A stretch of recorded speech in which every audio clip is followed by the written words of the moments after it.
No. That's the most powerful word in the universe. Yes is the most empowering word in the universe. And when you combine that with an and to give you yes and, you have the most responsive or expansive word combination that you can have, especially when you're interacting with others. It's also the first rule of improv. I discovered Yes and about 7 years ago from a podcast where it had the author of Yes and, who was executive vice president of Second City, where some of the best improvisation artists of our time have trained. The Belushis, Tina Fey, and then that dude that made up Ted Lasso. All of those people have actually come through Second City, and they learned improv at a basic level there. So what I did is I started applying improv characteristics and rules and using Yes and in hospitality. And I have for a long, long time. But here's the problem. I didn't cascade this principle of improv, yes, and using that over into my personal life. I just kept it as compartmentalized in one area of life. And then it changed my relationships with people when I started using it everywhere.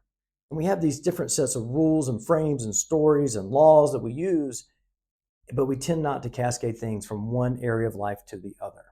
Let's talk about the problem with the word no. Now, the word no can be used to your advantage by using calibrated questions. And you can learn this from Never Split the Difference, Negotiate Like Your Life Depends Upon It by Chris Voss. It is contrary to using the word yes, like we've seen over the years, like in Donald Trump's negotiation book or in the Getting to Yes negotiating book. And that's using a calibrated question where you convert it or reverse the question where the person on the other side gets the answer no and feel protected. And at the same time, they are agreeing with you. Like, do you want your tips to go down? Do you want your guests to have a bad experience?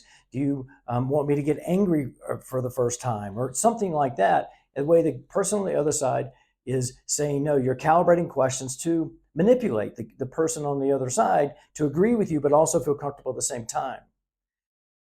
But using yes and is very powerful. But before we get to that point, what is yes but? Yes but is no dressed up in a tuxedo.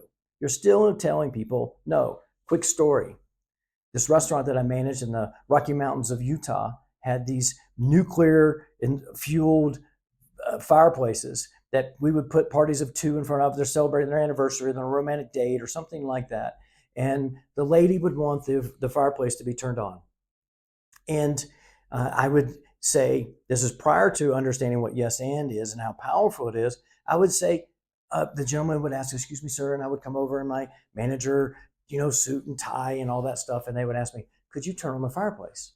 And I would say, yes, but it runs really hot. And, I'll have to come back in 10 minutes and turn it off. And it's all these problems and blah, blah, blah, blah, blah, blah, blah. Well, that wasn't hospitable. So then I hear this podcast that talks about yes and then I come up with a different response. The next time, excuse me, sir, I'm called over. Could you turn on the fireplace? Absolutely. Yes. And I'll come back in a couple minutes and check on you because I know it has a tendency to run a little warm. And so then I would turn it on. I would light the fire. I would come back 10 minutes later in my rounds through the dining room.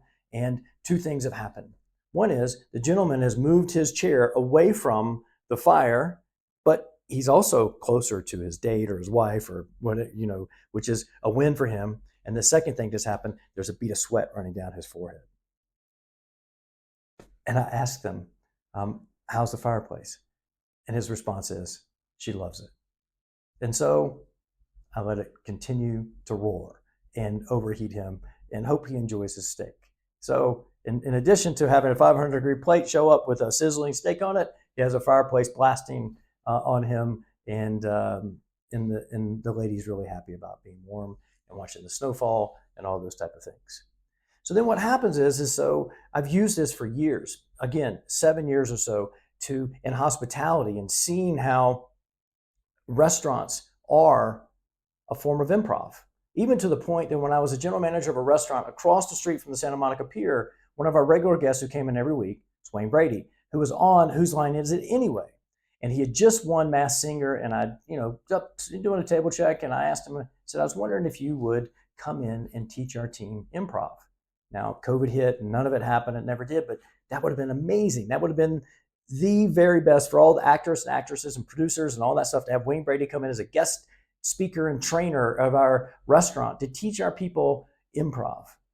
And I wish that would have happened, but global pandemics happen every 100 years or so. And it didn't. Either way, what happened is just last summer, 1 year ago, we were doing some projects around the house. I was cutting trees down. I was, all these different things. And every morning my wife would ask me, hey, will you do this? And I would say, no, because I'm going to do what I think is more important. Cut the trees down, cut the grass, take the car, get the oil changed, and all those type of things. And then one day, and we would get into this argument. We would argue about what needs to be done and what is top priority and all that type of stuff. And we have this history of bickering and arguing and defending and being hijacked in our marriage. And then one day, it hit me. I was calibrated just enough, or just close enough to my meditation. And when she asked me, can you do this today? I said, yes. And I listed exactly what I had planned for the day. So then that started this streak where there was no argument, where it was yes, and yes, and yes, and. Until like 4 days later, there was no argument. I think she started an argument just so we could have an argument because it felt comfortable. So the point is the power of yes and responding with expansion, or as we use it, responsive. And our goal is here at Epimindset is to impact humanity and create a responsiveness over the next 7 generations. And how do we do that? Well, we start by using yes and at the same time cascading that to every area of our life. When we respond to the little ones in our life and the loved ones in our life, and then the people we work with in our life, and the people that are strangers at the gas station and convenience store and the grocery store, wherever we go, responding with yes and.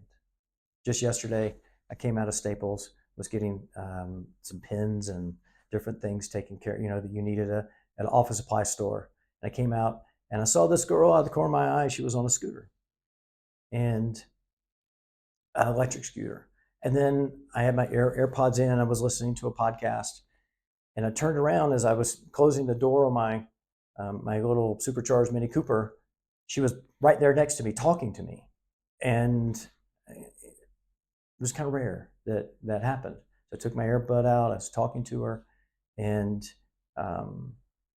she said that she was struggling with some money. She needed some money.